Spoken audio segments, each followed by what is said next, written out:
Okay, for bullet point 2, you need to talk a little bit about how sport uses the media to promote itself. Now, this sounds very similar to the first bullet point, but actually it's quite a bit different. The first bullet point was looking at how media companies basically all show sports events to try and get people to watch their channels and therefore make money out of them.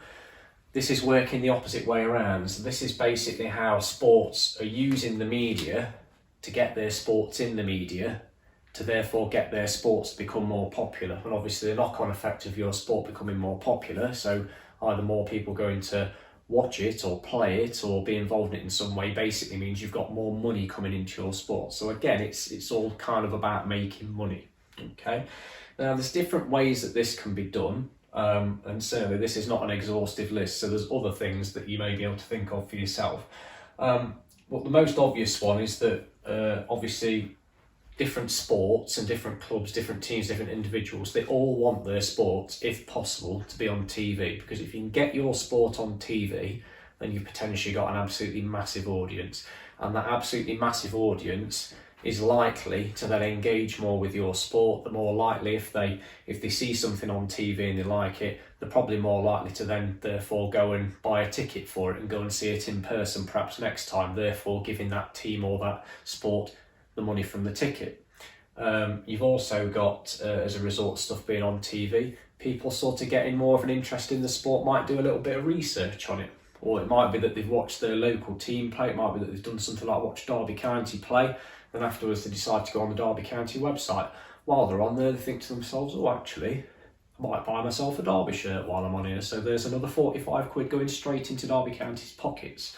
So the clubs, the sports, the teams, the individual sports stars, they all absolutely love the idea of trying to get themselves in the media, because the more you're in the media, the more exposure you get, the more money is going to probably come your way. Okay, so TV's the really, really big one, but you're only going to really tend to see the biggest and the most popular sports on TV.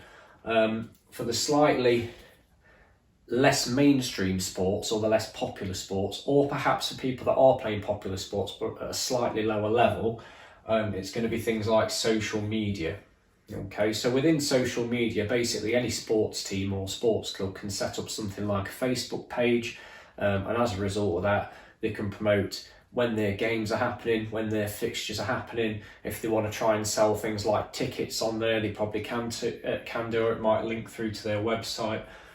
So social media is a massive thing, and the good thing about social media is you can target it at people really, really specifically if you want to. So it might be that a particular individual or sports team or club might use a particular platform, something like Snapchat, that's aimed more at younger people. If they want a lot of young people getting into their sport and spending money and stuff, then you might use Snapchat.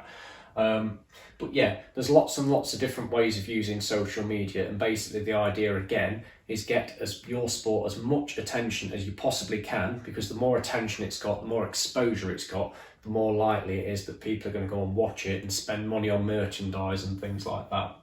That brings me into the next one then, which is websites. And again, most sports clubs, teams and individuals will have websites. Now, this can be like ranging from a national level all the way down to sort of more local websites and things.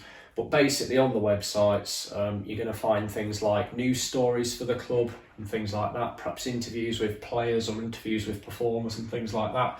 That's going to attract people to the website and get them interested.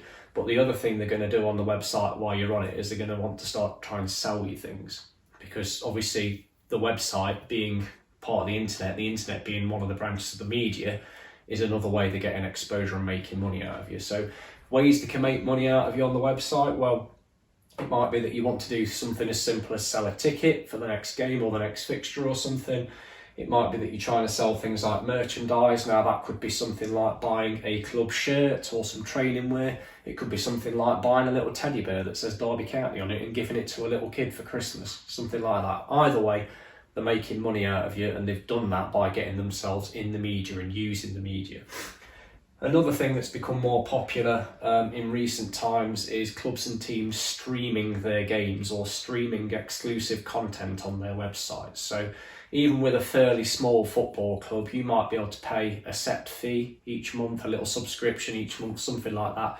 And that allows you to go on to certain special areas of the website that normal people can't get onto. And it might mean that you're allowed to do something like watch or stream all the home games or something live. That regular people couldn't do. But again, there's always a cost attached to it because it's always about making money out of people. Another thing that has been going on for quite a while is that some of the really big teams, so your Chelseas, your Manchester Uniteds, your Manchester Cities, your Liverpools, they have actually got their own TV channel. So this is not a website-based channel. This is actually a TV channel that you can tune in and watch on your satellite subscription service. So on BT Sport and Sky, there is a Manchester United TV channel. You can't just watch it for free. Again, it's a subscription service. So on top of paying for all your Sky Sports and things like that, you might have to pay like an extra £7 or £8 a month just to be allowed to watch the Manchester United TV channel. You'd probably have to be quite a die-hard fan to want to do it. But again, it's just another example of sports teams and clubs and things using the media to promote themselves, and by promoting themselves and getting exposure, they're extracting more and more money from people.